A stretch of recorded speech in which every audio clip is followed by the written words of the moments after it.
એને તો બંધ ગમે કે વસ્તુ મેં હાથ સારો હતો ને ભલા આવતા આમ જો એવું પરફેક્શન વાળું કામ નહોતું એનું.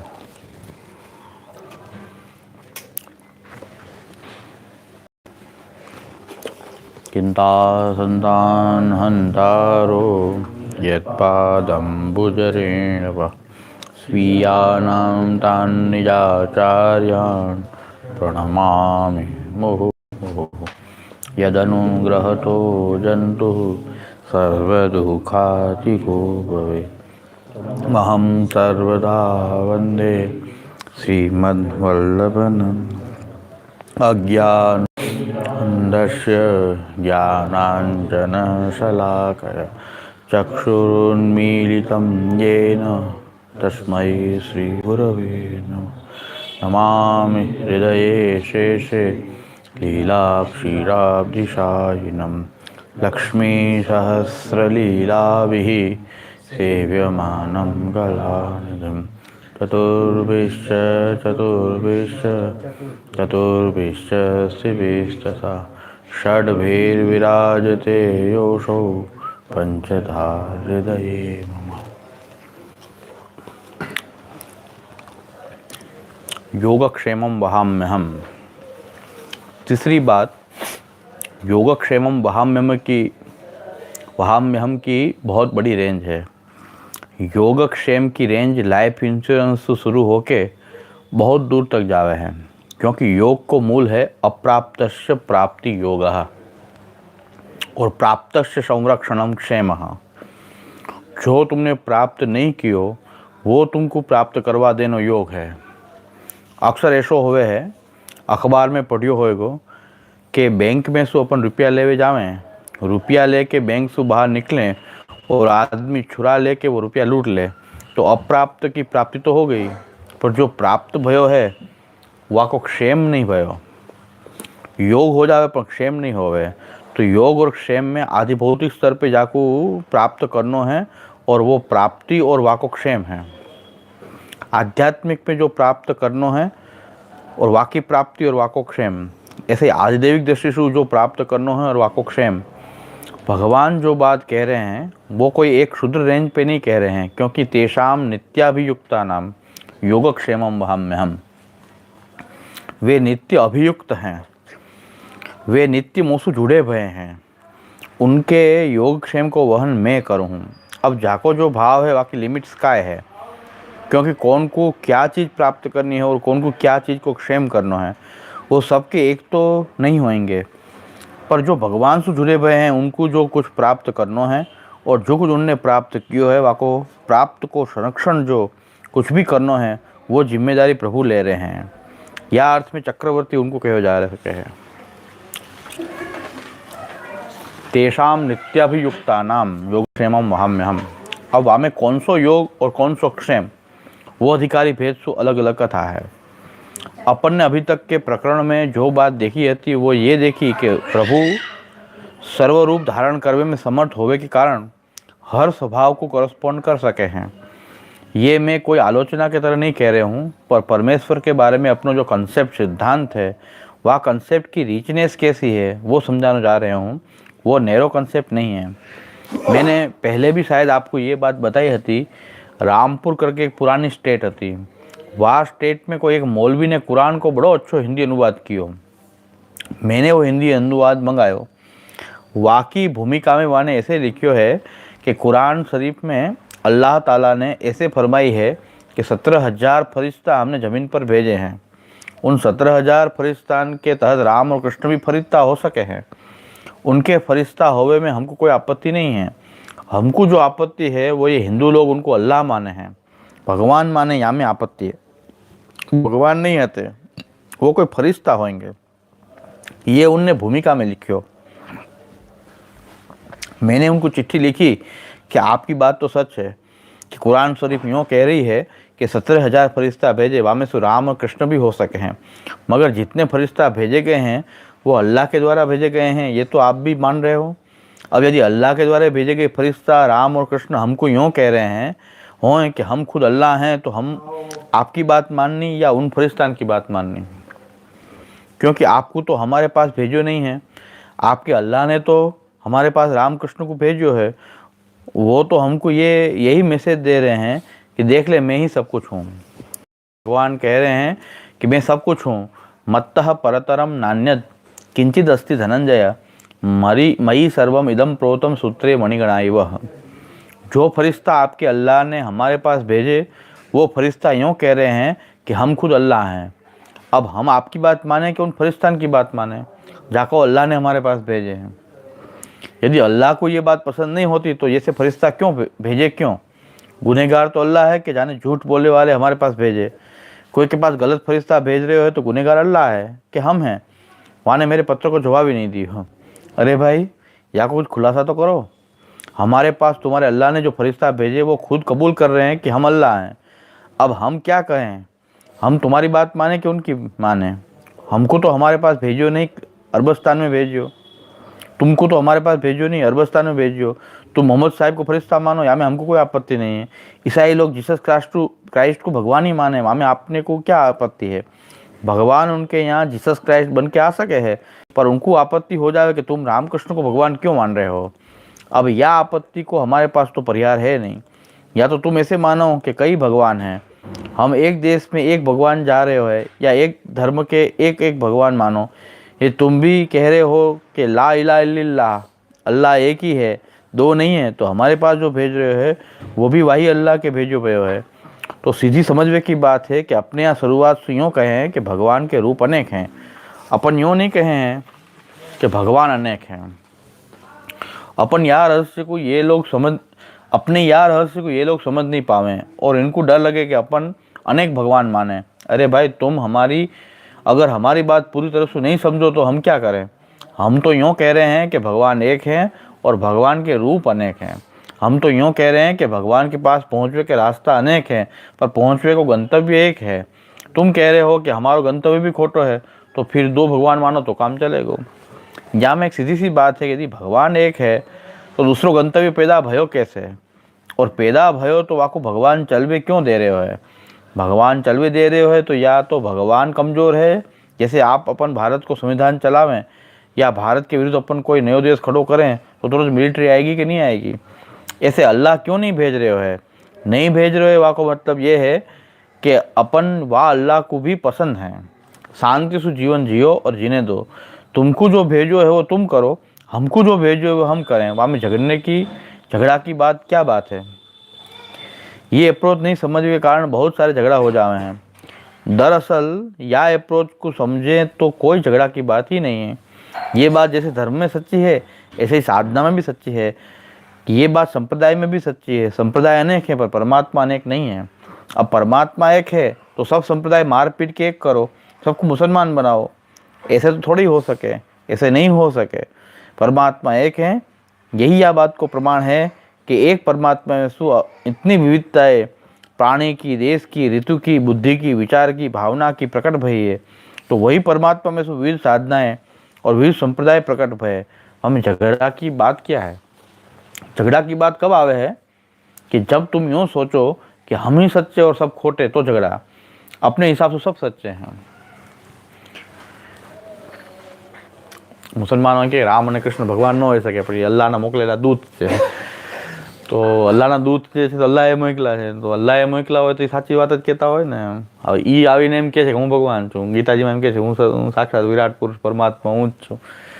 તો અમારા ફરિશ્તાની વાત માનવી કે ન માનવી? એ લોકો કે ફરિશ્તા અલ્લાહ તો આવી જ ન શકે ભૂતલમાં। તો પછી હવે અમારા ફરિશ્તા ખોટું બોલે તો ફરિશ્તા શું કામ મોકલા ભગવાન? ભગવાન ખોટા, અલ્લાહ જ ખોટો થઈ જાય।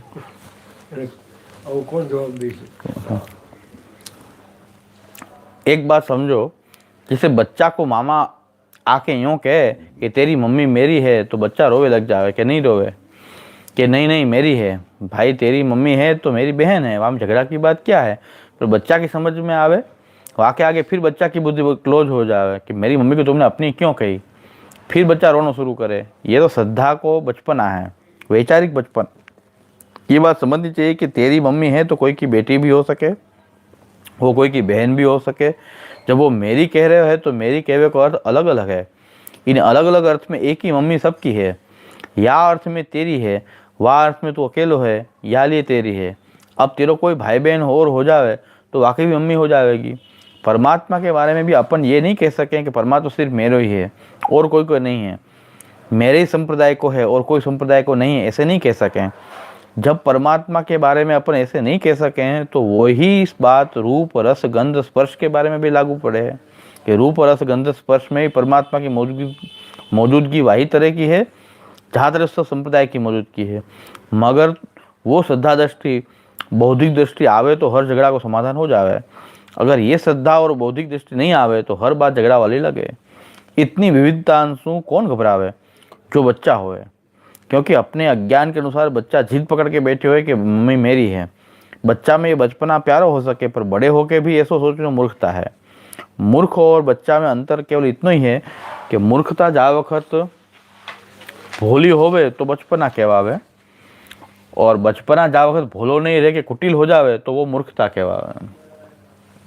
यह रहस्य को अच्छी तरह समझो तो महाप्रभु जी अपने को ये समझाना चाह रहे हैं कि प्रभु फलदान में चक्रवर्ती कैसे हैं। महाप्रभु जी कहे हैं कि यदि तुम्हारा ज्ञान को स्वभाव है तो कृष्ण तुम्हारे ज्ञान के स्वभाव को कॉरस्पॉन्ड करने के लिए तैयार है। ब्रह्म को स्वभाव है कि तुम वाको ज्ञान जान सको हो और अपने ज्ञान से तुम शांत हो सको हो। तुम्हारे में यदि भक्ति को स्वभाव है तो वाको तुम परमात्मा के रूप में भी जान सको हो, भीतर भी जान सको हो, तुम भक्तिमय हो सको हो, वो तुम्हारी भक्ति को भी सेटिस्फाई कर सके है। तुम्हारे यदि भगवान के प्रति पूजा को शरणागति को भाव है तो वो कृष्ण भगवान भी है, तुम वाके लिए शरणागत भी हो सको हो, वाकी पूजा भी कर सको हो, वाको ध्यान भी कर सको हो।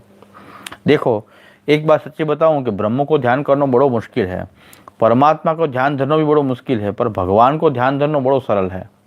क्यों सरल है? क्योंकि ब्रह्म को अपन ध्यान धरने लग जाए तो क्या होएगा कि ब्रह्म को वर्णन करवे जाओगे तो जो कुछ है वो सब ब्रह्म है। वहाँ में तो जासू अपना झगड़ा चल रहे है वो भी ब्रह्म है, जो अपने से झगड़ रहे हो वो भी ब्रह्म है। अब वाको ध्यान करें तो ध्यान में ही चिंता हो जाएगी कि ये ब्रह्म है। ब्रह्म को ध्यान देना मुश्किल है, ब्रह्म को समझना सरल है। ऐसे ही परमात्मा अपने भीतर के कहते हैं, वाको अपन ध्यान करने लग जाएंगे तो अपने भीतर जो अपन घुस ही नहीं सकेंगे। देखो एक्सरे घुस जाए, MRI घुस जाए, गर्भ में सोनोग्राफी करके बच्चान के फोटो देख लें पर भगवान को फोटो अभी तक दिखाई नहीं पड़ी हो। अब जब भीतर देखें तो परमात्मा बजाय कोई हार्ड मांस की भलती चीज़ें ही दिखले देवे हैं, परमात्मा दिखे नहीं है। तो या लिए परमात्मा को ध्यान धरना ही मुश्किल है, पर भगवान को ध्यान अपन धर सके हैं क्योंकि भगवान दिखे नहीं हैं, पर भगवान के प्रति अपनी कोई भावना है कि भगवान ऐसो होवे है, वह भावना कारण अपन भगवान को ध्यान धर सके हैं, भगवान के प्रति शरणागत हो सके हैं। ऐसे ही वो भगवान जा वक्त अवतार लेवे है, वह वक्त अवतारण की लीला में आप स्वयं देख लो, कृष्णावतार की लीला में मनुष्य के कोई ऐसे भाव नहीं है कि जहाँ भाव को भगवान ने कॉरस्पॉन्ड नहीं किया। द्वेष से भी भगवान मिले हैं, काम से भी मिले हैं, क्रोध से भी मिले हैं। माने काम क्रोध लोभ मोह मद मात्सर्य जो अपने दुर्गुण हैं उनसे भी भगवान अवतार काल में तो मिले ही हैं, पर आज इन दुर्गुणों से भगवान को पाना चाहे तो पा नहीं सके हैं, पर भगवान इन दुर्गुण वाले को मिलना चाहे तो मिल सके हैं।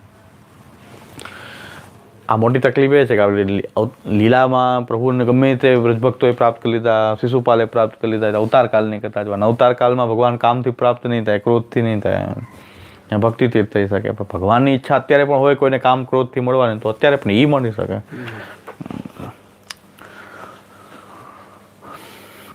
ઘણા લીલાને ડાયરેક્ટ અત્યારે ઓલું કરવા જાય ને કે લીલામાં ભક્તોને કામથી પ્રાપ્ત થયા તો ભગવાનમાં કામ હશે તો ભગવાન પ્રાપ્ત થઈ જશે, અત્યારે નહીં થાય। અવતાર કાલમાં ભગવાન હજી ઈચ્છા હોય તો એ કરી શકે। ये बात अकबर ने गुसाई जी से पूछी कि साहेब कैसे मिले, और गुसाई जी ने कही कि जैसे तुम हम मिल ले। कोई को अकबर से मिलना हो तो बड़ी मुश्किल है, दरबान रोकेगो, दीवान रोकेगो, सब रोकेंगे, पर अकबर को कोई को मिलना है तो न दीवान रोक सके न दरबार रोक सके। ऐसे भगवान जाको मिलना चाहते हो वहाँ को काम क्रोध लोभ मोह मद मत्सर रोक नहीं सकेंगे। भगवान यदि मिलना चाह रहे हो तो काम करे वाले को भी मिलेगो, क्रोधी को भी मिलेगो, द्वेष करे वाले को भी मिलेगो। ये बात भागवत ने भगवान के अवतार में समझाई है कि इन सारी दुर्वृत्तियों से भी भगवान मिल सके है। जहाँ वक्त अपन अपने घर में बिराते ठाकुर जी की सेवा पूजा भक्ति ब्रह्म परमात्मा भगवान और अवतारी कृष्ण के भाव से कर रहे हैं, वह वक्त अपने घर को ठाकुर पुष्टि भक्ति के रूप में भी परमात्मा मिल सके है। तो अपने कृष्ण के फलदाता होवे की एक रेंज देखो, एक स्पेक्ट्रम देखो। स्पेक्ट्रम माने सतरंगी धनुष, जाको धनुष धनक लहरिया कहे हैं। ऐसे कृष्ण के रंगन को धनकपनो देखो, वो सब रंगन सु सबको मिल सके है। या अर्थ में कृष्ण फलदान में चक्रवर्ती फलदाता है। ये बात महाप्रभु जी अपने को समझाना चाह रहे हैं। आज को प्रकरण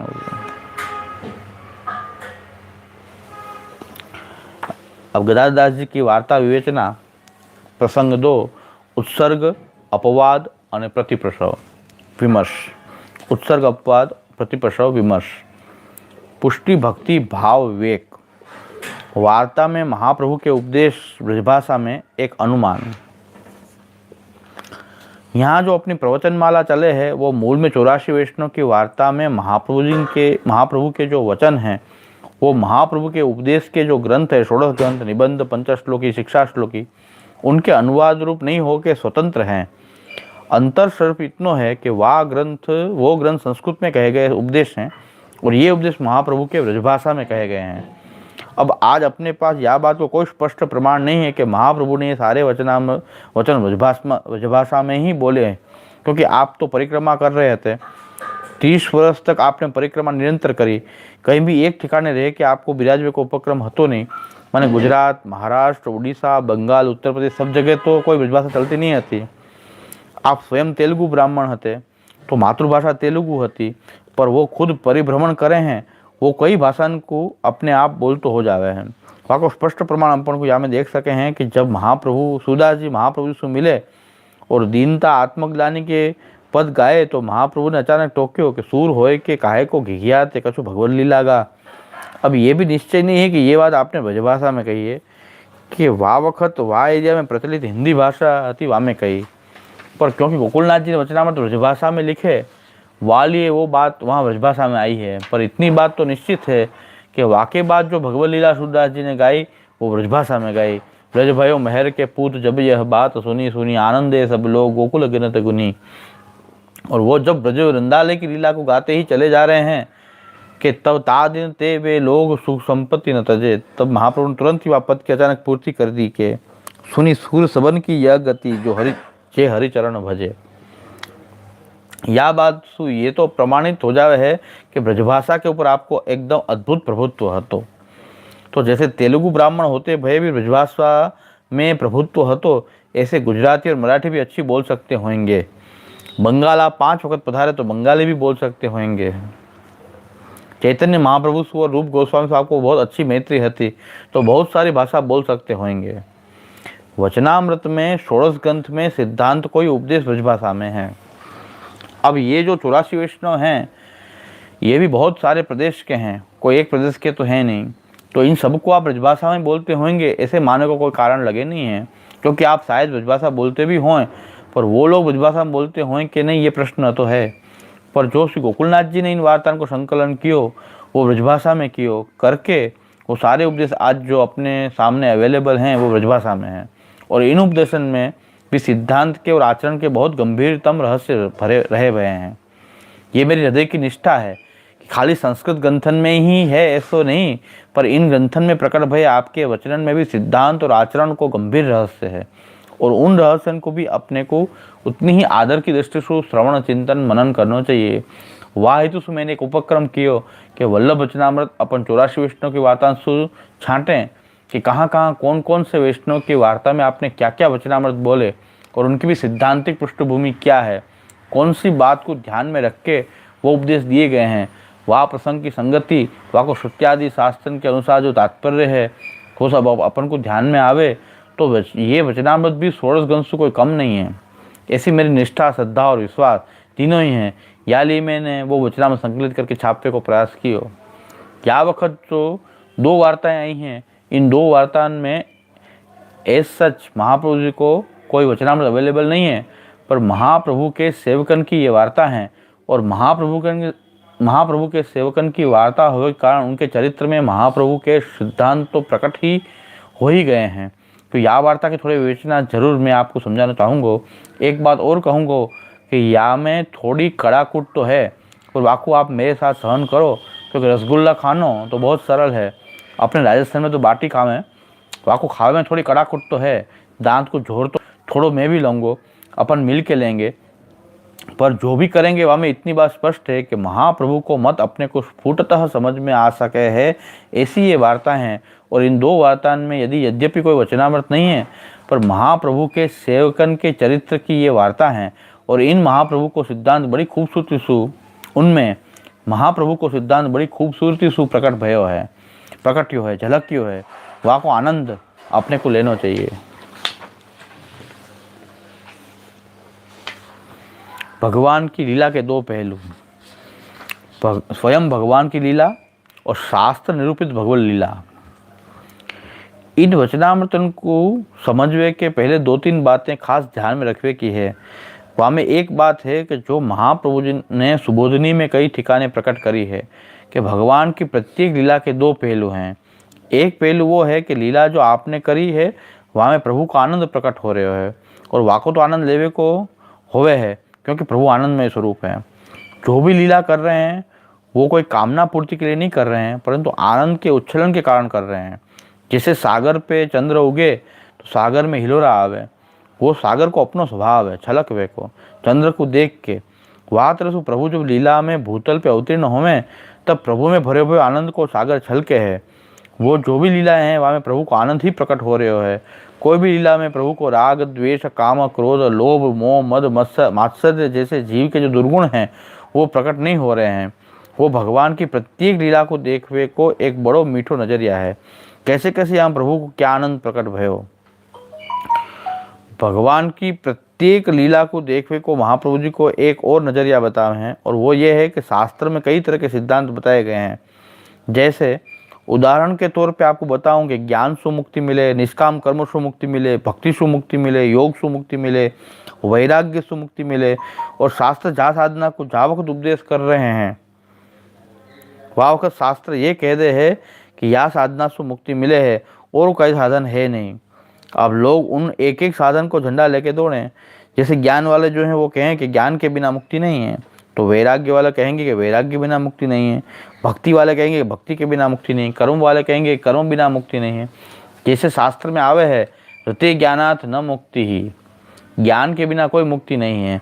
तो अपने को सुनते ही ऐसे लगे कि यदि ज्ञान नहीं है तो कर्म से मुक्ति नहीं है। एक ठिकान ऐसे लिखो है कि न कर्मणा न प्रजा न धने न त्यागे न एक अमृतत्व, न कर्मसु न प्रजासु न धनसु न त्याग करो बस, तो ही हमको अमृतत्व की प्राप्ति होगी। कोई ठिकाने ऐसे लिखो है कि भक्ति के बिना तो भगवान मिले ही नहीं है। तो वो सब भक्ति वाले झंडा लेके दौड़ उठे कि चलो भक्ति के अलावा जीवन में कोई श्रेय नहीं है। जीवन को कल्याण, जीव को कल्याण, भगवत इच्छा। महाप्रभु इन सारे वचनन के फूलन की एक माला बनाना चाहे हैं। जैसे कई फूलन को अपन एक माला बना, फूलन से एक माला बनावें और माला बना के ये कहें कि ये इनमें जहाँ फूल की प्रशंसा आई है उनको झंडा लेके दौड़ने की जरूरत नहीं है। ये वचन कोई खोटे भी नहीं है, सब सच्चे वचन है। पर या में समझवे को रहस्य ये है कि भगवान को जहाँ जीव को जहाँ साधन सु जैसो कल्याण करना हो वहाँ साधन सु वहाँ जीव को वैसो कल्याण कर। साधन के झंडा लेके दौड़वे की जरूरत नहीं है, पर भगवान की कल्याण करवे की जो सामर्थ्य है वहाँ को समझवे की जरूरत है, और वह सामर्थ्य को वर्णन करवे के लिए ये सारे वचन हैं। पुष्टि भक्ति को अर्थ भगवत अनुग्रह से प्रकट होती भक्ति है। ये एक महाप्रभु सिद्धांत है। या अर्थ में अपन अपनी भक्ति को पुष्टि भक्ति कहें। क्यों पुष्टि भक्ति कहें, वाको अर्थ समझो। क्योंकि भक्ति सु कल्याण नहीं, पर भक्ति यदि पुष्टि सु पैदा भई होए, प्रभु के अनुग्रह सु पैदा भई होए तो प्रभु भक्ति सु भी प्राप्त हो सके हैं। और भक्ति यदि प्रभु की कृपा सु नहीं प्राप्त भई और अपने अहंकार सु अपन ने कर्तव्य विकसित कर दियो, जैसे सर्कस को जो कर्तव्य दिखाने वाले हैं वो कई सारे सामर्थ्य प्राप्त कर लें, अपनी सामर्थ्य से अपन जहाँ टांग नहीं पहुँच सके वहाँ टांग दिखा देंगे। तो ऐसे अपन अपनी सामर्थ्य से भक्ति के कई कर्तव्य दिखा दें, पर वास्तव कोई कल्याण होना जरूरी नहीं है, क्योंकि कर्तव्य एक जात को प्रदर्शन में परिवर्तित हो जाएगा। कल्याण कौन सी भक्ति से होवे है कि भगवान ने जहाँ जीव के लिए ऐसा सोचो है कि जहाँ या जीव को भक्ति के द्वारा मैं कल्याण करना चाहूँ, या जीव को भक्ति के द्वारा मैं मिलना चाहूँ, तो वाकई भक्ति कल्याणकारिणी भक्ति होवे है। भगवान को अन्यथा कर तुम सामर्थ्य। तो भगवान की सामर्थ्य इतनी है कि वो केवल ज्ञान, भक्ति, कर्म, वैराग्य, तप आदि से नहीं, पर भगवान ऐसे सोचे कि द्वेष सु याकू मैं मिलना चाहूँ तो जा वक्त भगवान सु द्वेष बराबर कर ले वाको भगवान मिल जावे। भगवान जा वक्त नक्की करे कि या जीव को मैं या के क्रोध के कारण मिलना चाहूँ तो जब तक पूरो क्रोध नहीं करे तब तक भगवान वाको नहीं मिले, पर जा दिन वो पूरो क्रोध कर ले वा दिन वाको भगवान मिल जावे। तो ये पुष्टि क्रोध है। जैसे अपन पुष्टि भक्ति के हैं तो अपन को लगे कि पुष्टि और भक्ति बस दूसरी कोई जगह बात नहीं है, ऐसी नहीं है। जैसे पुष्टि भक्ति हो सके ऐसे पुष्टि क्रोध, पुष्टि लोभ, पुष्टि मोह, पुष्टि मद, पुष्टि मात्सर्य हो सके। अपन भक्ति करवे जाएंगे तो भी भगवान को मिलवे की कोई गारंटी नहीं है। भगवान से अपन मद मात्सर्य या ईर्ष्या करते हों तो भगवान के मिलवे की गारंटी कहाँ से होएगी। मात्सर्य या ईर्ष्या के कारण पर भगवान जा वक्त जीव को मिलना चाहे तो वह जीव की ईर्ष्या पुष्टि ईर्ष्या है। ये एक रहस्य खात महाप्रभु जी ने अपन को समझाया है। ये कि वाको जो ज्ञान है वो पुष्टि ज्ञान है, वाको जो कर्म है वो पुष्टि कर्म है। यानी पूतना तो भगवान को मारवे के लिए आई हती, वो भक्ति करवे के लिए थोड़ी आई हती, पर वाने नक्की कियो ये जब बराबर हिंसा करेगी तो मैं या को कल्याण करूँगा। तो पूतना की जो हिंसा है वो पुष्टि हिंसा है। आज जैसे पुष्टि क्रोध न पुष्टि अरे भगवान ઈચ્છે કે આને મારે ક્રોધથી પ્રાપ્ત થવું છે એવું વર્ણન કરે કે ક્રોધથી પ્રાપ્ત થવું છે તો એ પણ એક એનું પુષ્ટિ એનો અનુગ્રહ છે, કારણ કે એને મુક્ત કરવો છે ને તો ક્રોધથી મુક્ત કરે ત્યારે અનુગ્રહ વિચારે તો જ થઈ શકે ને। તો પુષ્ટિ ક્રોધ થઈ ગયો ને તો કે ભાઈ ક્રોધથી મળવાનું એને વિચાર્યું તો ક્રોધ જે છે એ ભગવાન અનુગ્રહથી ક્રોધ પ્રાપ્ત થયો છે। કોઈને કામ પ્રાપ્ત થયો તો પછી ભગવાનને અનુગ્રહ એવો હતો કે એને કામથી મળવું છે, આપણને ભક્તિથી મળવું છે તો ભગવાને આપણી પુષ્ટિ એવી કરી કે આપણી અંદર ભક્તિ પ્રકટ થાય। તો આના બીજા મોડેલે હોઈ શકે પુષ્ટિ મદ, પુષ્ટિ માત્સર્ય, પુષ્ટિ ક્રોધ। ભગવાન જેને જે રીતે મળવા ઈચ્છે એવો ભાવ એની અંદર પ્રકટ કરે તો એની પુષ્ટિથી જ એને ઉદ્ધાર કરવાની ઈચ્છાથી જ પ્રકટ થયું ને। કલ્યાણ કરવું છે તો અનુગ્રહ તો છે જ ને।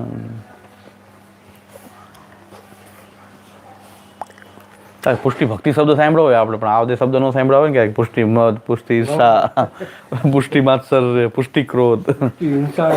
ભગવાનને ઉદ્ધાર કરવો છે ને તો એના ઉપર જે પુષ્ટિ હિંસા એમ કે પૂતનાને કે હિંસા દ્વારા મળવાનું પ્રભુ વિચાર્યું છે, પેલી વાર હિંસાનો ભાવ જગાડ્યો એની અંદર।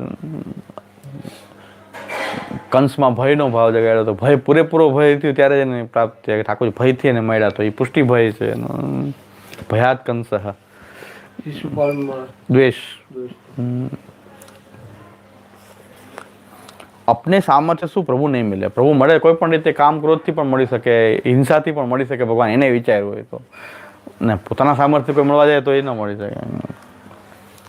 अब एक सामान्य बात समझो कि अपन पूतना को उदाहरण पकड़ लें कि वो भगवान को मारवे गई तब अपन भी भगवान की मूर्तियाँ तोड़नी शुरू करें मोहम्मद गजनवी की तरह तो भगवान मिलेगा। या तेरे से अपन ने भगवान की मूर्ति तोड़ी भी तो वासु भगवान मिलने की कोई गारंटी नहीं, क्योंकि वो कर्तव्य अपन अपने अहंकार से विकसित कर रहे हैं। जिसे सर्कस के खिलाड़ी हैं अपने अहंकार से या सामर्थ्य से कई कर्तव्य दिखा दे हैं, ये पुष्टि नहीं है। तो महाप्रभु ये सिद्धांत समझावे हैं कि यदि पुष्टि है तो जैसे कर्म, ज्ञान, भक्ति, वैराग्य से प्रभु मिल सके हैं, वैसे ही पुष्टि है तो काम, क्रोध, लोभ, मोह, मद, मात्सर्य से भी प्रभु मिल सके हैं। पुष्टि है तो अपन संसार की जो विषया शक्ति है वासु भी प्रभु मिल सके हैं। पर यहाँ में एक रहस्य महाप्रभु ने समझायो, वो ये है कि देखो ये बात बहुत गंभीर है और अक्सर लोग कथा करवे में ये बात स्पष्टतया नहीं प्रकट कर रहे हैं, पर ये बात खास ध्यान समझनी चाहिए कि भगवान के प्रति जैसे क्रोध, मोह, मद, मात्सर्य के भाव भगवान अपने आप सामने साक्षात प्रकट हुए तो सहजतया आप न कर सकें, पर भगवान यदि अपने सामने प्रकट नहीं हैं और अपन जैसे भक्ति, ज्ञान या कर्म की साधना करें, वैसे कोई यो नक्की करे कि हम भगवान के प्रति क्रोध की साधना करेंगे। क्रोध की साधना को मतलब क्या, बहुत सरल है। कोई बैठे ठाले एक बच्चा को पकड़ के देखो, वाह के मुँह से भगवान को नाम निकले और वाह को गुस्सा हो के दिखा दो, बच्चा को रहस्य पता चल जाएगा कि भगवान को नाम लेवे से तुमको गुस्सा आवे। अब जैसे कोई ने राम कह दियो और गालियाँ देनी शुरू करो, वो बच्चा कह देगो कि यहाँ के सामने श्री राम नाम लो तो वहाँ को बहुत गुस्सा आवे। बच्चा हैं तो तूफानी होवे ही, तुरंत तो वो दूसरे के बच्चा को कहेगा कि या को चिड़ानो होवे तो श्री राम कहो, जैसे श्री राम कहोगे फिर गाली देगो। 10 बच्चों को पता चले तो सब लोग कहवे लग जाएंगे। अपनी क्रोध की साधना प्रकट हो गई। बात समझ में आई? तो याद रखिए क्रोध की साधना भी अपन ने करी भगवान के साथ, वासो भगवान के प्राप्ति की या अपने कल्याण की कोई गारंटी नहीं है। ઠાકોરજીને આપણે પ્રેમપૂર્વક સેવા કરીએ ને એટલે ક્રોધથી સેવા કરીએ તો એનાથી મળો એને જ્યારે વિચાર્યું હતું ત્યારે કંસને મળ્યા, પણ આપણને મળશે એની કોઈ ગેરંટી નથી, એટલે માર્ગ નથી એમ। वैसे ही क्रोध, द्वेष, मद, मात्सर्य, अहंकार आदि सबके लिए अपन समझ सके हैं। तो अपन जो अपनी सामर्थ्य से साधना कर रहे हैं वो वासु भगवान के प्रति या अपनो कल्याण को कोई निश्चित नहीं है, पर भगवान की पुष्टि होवे तो जाको अपन सुसाधन या दुष्ट साधन या निसाधन कहें, उन सबको भगवत प्राप्ति हो सके है। पर यहाँ में रहस्य इतना ही है कि भगवान अपने सामने प्रकट हैं, तो यह क्रोध, द्वेष ये सब भी कामिंदा हैं। भगवान यदि प्रकट नहीं है और अपन क्रोध या द्वेष करवे जावें तो यहाँ की कोई गारंटी नहीं है कि प्रकट होंगे कि नहीं। अनवतार काल में दुष्ट साधना तो प्रभु नहीं मिलेंगे। जैसे भय के कारण कंस के सामने प्रकट हो गए, तो अपन भी भय की साधना करें कि रोज भगवान से बस डरते रहना। कैसे डरनो? सेवा नहीं करनी, सेवा करे तो अपराध हो जावे, ये भय की साधना। आजकल पुष्टि मार्ग में भक्ति के बजाय भय की साधना ज़्यादा करें हैं। मैंने यही लिए एक पेरोडी लिखी थी कि महाप्रभु जी आज्ञा करे यथा भक्ति प्रबुद्धा स्यात् तथो पायो निरूप्यते। मैंने वह पेरोडी बनाई थी, यथा भीति प्रबुद्धा स्यात् तथो पायो निरूप्यते। भय जैसे बढ़े ऐसे उपाय बताऊँ। लोकोने सेवाथी डराववामां आम थाय तो अपराध थाय ने आम थाय तो भक्ति, लोकोने सेवाथी डराववामां आम थाय तो अपराध थाय ने आम थाय तो भक्ति વધવાને બદલે ભય કેમ વધે? बीज भावे दृढ़े तो स्यात्। बीज भाव यदि दृढ़ को दृढ़ है तो त्यागा श्रवण कीर्तन, सेवा श्रवण कीर्तन को त्याग करो तो बीज दृढ़ हो जाएगा। सेवा को त्याग करते ही दरवे के समान सारे सामान पैदा हो जाएंगे। बीज दाढ़ प्रकारस्तु ग्रहे संप्रेषिता सदा। हवेली में जाना शुरू करो, घर में ठाकुर जी मत पधराओ, बीज भाव और दृढ़ हो जाएगा कि इतनी बड़ी वैभव की सेवा हम कहाँ से हो सके। ऐसे आखिर मैंने एक पेरोडी भक्ति वर्धनी की जगह भीति वर्धनी लिखी है। आज अपन पुष्टि मार्ग में भक्ति वर्धनी के बजाय भीति वर्धनी साधना करें हैं, बस डरते रहो। तो अपन तो सब भीति साधना ज़्यादा करें जो भक्ति साधना के बजाय शक्य है। और वह भीति साधना से कोई प्रभु मिल जाएंगे या अपनो कल्याण हो जाए होवे को, ये तो कोई गारंटी नहीं है। प्रभु कंस को भय के कारण मिल गए, वो तो वाको पुष्टि भय हतो। जैसे औरन की पुष्टि भक्ति हती, ऐसे पुष्टि भीति हती। वासु प्रभु कंस को मिले। द्वेष के कारण शिशुपाल को मिले, वो पुष्टि द्वेष हतो। सुबह से उठ के चौराहे पे खड़े होकर अपन रोज गालियाँ देना शुरू करें, गाली गलौज शुरू करो, वासु भगवान मिलेंगे कि नहीं मिलेंगे कोई निश्चित अपन कह नहीं सकें, क्योंकि वो अपने मिथ्या अहंकार से करी हुई साधना है, वो पुष्टि साधना नहीं है। ये एक रहस्य आपको एक साफ सुथरे तौर पे समझना चाहिए। तो महाप्रभु एक बात अपन को स्पष्ट समझावे हैं कि प्रभु जा वक़्त स्वयं प्रकट है, वह वक़्त तो कोई ऐसे दुष्ट साधन भी पुष्टि के अवान्तर व्यापार हो सके। जहाँ वक़्त स्वयं प्रभु प्रकट नहीं है, वह वक़्त दुष्ट साधन को रिस्क लेनो माने साधना के उद्यम को चौपट करवे को काम होएगो। वाकई दुष्ट साधन मत अपनाओ। शास्त्र में जो अच्छे साधन बताए गए हैं, कर्म, ज्ञान, भक्ति, वामे से जो कर सकते हो वो करो। उन सब साधन में महाप्रभु भक्ति को सबसे अच्छो, सरल और सीधो साधन माने हैं कि यहाँ में प्रभु को पूर्ण अनुभव अपन को हो सके है। वो पुष्टि भक्ति है, वो एक पुष्टि भक्ति को भाव है। सो वो ठाकुर प्रकट नहीं भये हों तब भी पुष्टि भक्ति करनी अच्छी बात है। पुष्टि ज्ञान करना अच्छी बात है, पुष्टि कर्म करना अच्छी बात है, पर प्रकट होए तो फिर कुछ भी करना कोई भी बुरी बात नहीं है। कि फिर जैसे जहाँ तरह से जुड़ गए वहाँ तरह से अपना नाता जुड़ गए हो तो जुड़ गए हो, बस वहाँ में प्रभु प्रकट हो सके हैं। ये महाप्रभु के सिद्धांत की चौखट है। संग के कारण आसक्ति, यहाँ में भक्ति कैसे प्रकट होवे ये भी एक सवाल है। भक्ति प्रकट होवे वह बात के लिए महाप्रभु ने कुछ अपने मन के स्वभाव के आधार पर पकड़ी कि मन को स्वभाव क्या है। तो मन को स्वभाव ये है कि जहाँ चीज़ को मनसो संग अपन नियमित करें वह चीज़ की अपन को आसक्ति होवे। जैसे बीड़ी सिगरेट फूकी तो वाकई आसक्ति हो जाएगी। फिर सिगरेट बिना चलेगो नहीं। नियमित सुबह छापा पढ़ो, फिर छापा की आसक्ति हो जाएगी। सुबह छापा नहीं मिले हो तो दिन भर सुस्ती रहे। नियमित चाय पीने वाले को सुबह 1 कप चाय पी ली और फिर स्फूर्ति आ जावे। नहीं चाय पियो तो चेहरा पे मुर्द नहीं छावे। पैरन में मुरुद नहीं छावे, सब जगह सुस्ती सुस्ती को वातावरण लगे, तो जहाँ चीज़ को अपन नित्य संग करें वह वस्तु में अपने मन की आसक्ति पैदा हो जाए। अब कायिक वाचिक मानसिक भगवत संग सु प्रभु प्रेम प्रकटे हैं, या कारण सु भगवान को नित्य संग करनो। और नित्य संग को उपाय शास्त्र में ये बतायो, श्रवणम कीर्तनम विष्णु स्मरणम पाद सेवनम अर्चनम वंदनम दास्यम सख्यम आत्मनिवेदनम। ये जो 9 प्रकार बताए, इनसु प्रभु को नित्य संग करें, लीला के गुण के नाम को श्रवण करें, वहाँ के कीर्तन करें, वहाँ को स्मरण करें, वहाँ के स्वरूप को अर्चन करें, वंदन करें, दास्य करें, और वहाँ सेव्य प्रभु को अपन अपनो स्वामी माने, सखा माने और अपनो सर्वस्व माने। तो या तरसु अपन संग करें तो मन को स्वभाव बन जावेगो। जैसे रोज चाय पीने वाले को चाय पिए को स्वभाव बन जावे, वह मन के स्वरूप को महाप्रभु ने पकड़ के नवधा भक्ति गुत्थे को एक प्रकार समझायो। और वह गुत्थे से फायदा क्या होवे कि अपन कायिक वाचिक मानसिक तीनों रूप से प्रभु को संग पूरा प्राप्त कर सकें।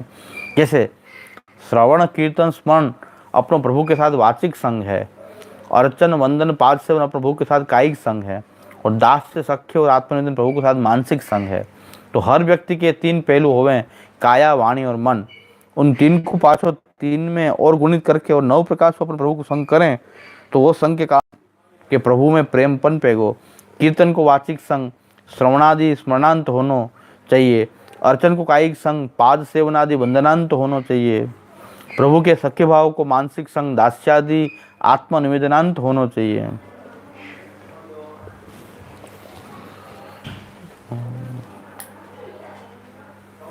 सरस से पैराग्राफ नवधा भक्ति नो आखो संबंध।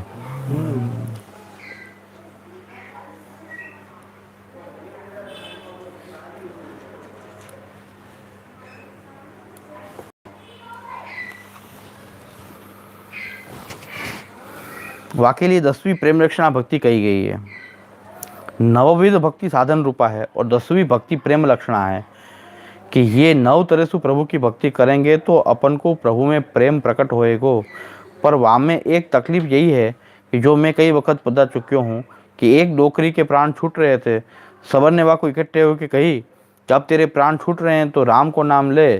तो मरते मरते डोकरी इतनो बोली कि तू जो बोलत है वो मुँह से ना ही निकलत, पर राम नहीं बोली। તમે કહો છો એ મોઢામાંથી નીકળતો એટલું લાંબુ વાક્ય બોલ્યું પણ રામ ન બોલ્યું कि तू जो बोलत है वो मुंह से ना ही निकलत, पर राम नहीं बोली। मन की एक तरह की जिद है कि इतने शब्द बोली पर राम नहीं बोली। आ एक वैष्णव एम के अष्टाक्षर बहु મને કે મોટું પડે, તો મેં કીધું તો શું બોલો તમે, અષ્ટાક્ષર કે બહુ મોટું પડે, લેવાતું નથી અષ્ટાક્ષર, શ્રી કૃષ્ણ શરણ મોટું પડે, તો મેં તમે શું લેવા કે હરે કૃષ્ણ ઓલો हे कृष्ण गोविंद हरे मुरारी हे नाथ नारायण वासुदेवा गाना करता है। हे कृष्ण गोविंद हरे मुरारी हे नाथ नारायण वासुदेवा ये મને સહેલું લાગે। અષ્ટાક્ષર બહુ મોટું છે કે ઓ તો કેટલું મોટું, હે કૃષ્ણ ગોવિંદ હરે મુરારી હે નાથ નારાયણ વાસુદેવા ધૂમ સાંભળી મગજમાં કરી એ જે કે મને સ્મરણમાં આવે એ બોલવું, બધા ભગવાન નામ ઠાકોરજીનું નામ જ છે એમાં। पर श्री कृष्ण शरण के ई मोटू पड़े मैंने कि नानो मंत्र के बोलता है तो और मोटू बोल।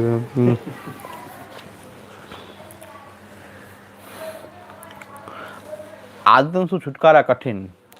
हमारे दादाजी के एक परिचित थे, उनकी भी ऐसी देह छूट रही थी, तो उनके बेटा ने दादाजी को कही कि हमारे पिताजी की अंतिम अवस्था है, क्या करें। दादाजी ने कही कि शास्त्र में कहीं है कि मरते समय गोदान करना चाहिए।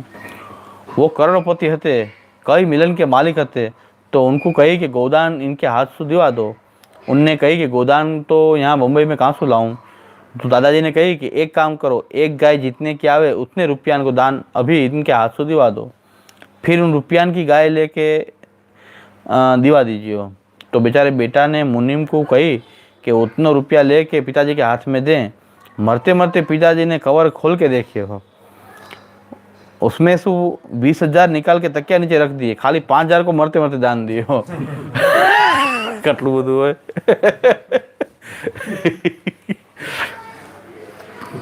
एक चीज थी आदमी की कि पैसा छोड़ना नहीं, 5,000 की गाय आती होवे कि नहीं आती होवे, 20,000 तकिया के नीचे रखे होवे, तो वे मरते वक्त कैसे लेके जावे को हम। पर आदत जो पड़ गई कि वो छूटे नहीं, तो ऐसे ही अपन की भी कुछ कुछ आदतें पड़ जावे हैं, श्रवण में भी, कीर्तन में भी, स्मरण में भी, अर्चन में भी, वंदन में भी, दास्य में भी, सख्य में भी, आत्मनिवेदन में भी। उन आदतों से कैसे छुटकारा पानो, ये गंभीर समस्या है। इन आदतों से जल्दी से छुटकारा नहीं पायो जावे, भले वहाँ में महाप्रभु कुछ कहते हों तो भी। बाड़मेर के तरफ के एक भीतरिया किशनगढ़ लाए हते, उनको एक बड़े मज़ेदार मुहावरो हतो कि कुछ भी बात करे तो उनको बड़ो पेटेंट हतो कि बाप जी मार हो के कर हो हूँ।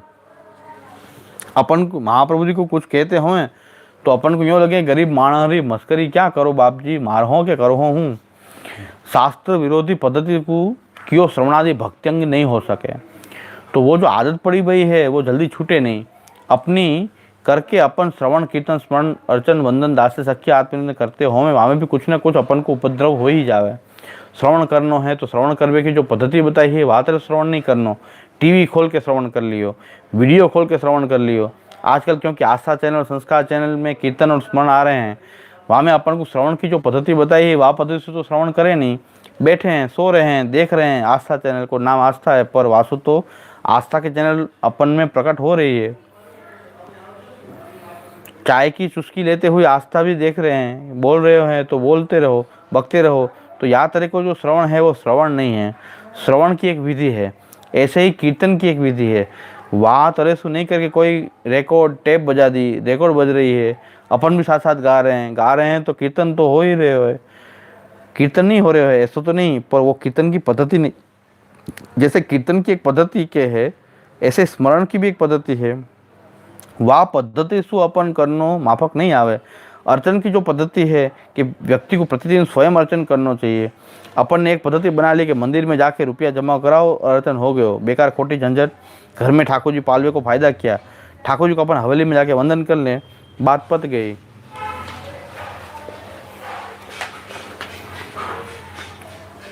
आचार्यचरण के बताए प्रकार सु ही भक्ति करनी, ये सब पद्धति को विकसित कर ली। वहाँ में अपनी नवधा भक्ति जहाँ तरह से शास्त्र में बताई गई है वहाँ तरह से होवे नहीं करके महाप्रभु जी ने इन नवधा भक्ति और प्रेम रक्षणा भक्ति को सच्चो स्वरूप अपन कैसे निभा पाएँ, वहाँ की सावधानी अपन ने स्वयं अपन पे, वहाँ की सावधानी अपन में स्वयं पन पे वाके लिए महाप्रभु ने कुछ बातें सोरस ग्रंथ में बताई हैं कि जैसे बीज दार्ढ्य प्रकारस्तु गृह स्थित्वा सुतर्मत, परिवारजन के साथ हिलमिल के घर में सेवा करो कि जहाँ व्यर्थ में तुमको भक्ति के कारण संताई की सनक न चढ़े, क्योंकि भक्ति करके ही संताई की सनक चढ़े है।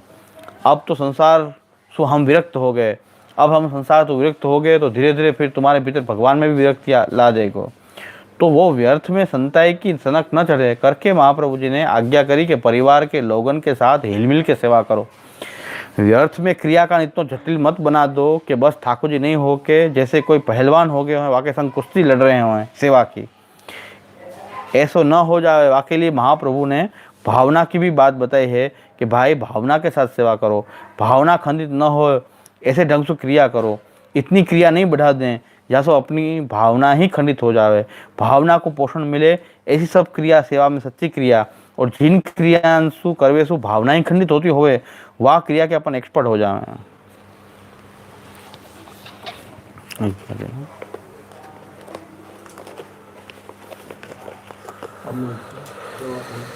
શબ્દ બોલી સેવા પોચી લીધું એટલે હું મારામારી પોચી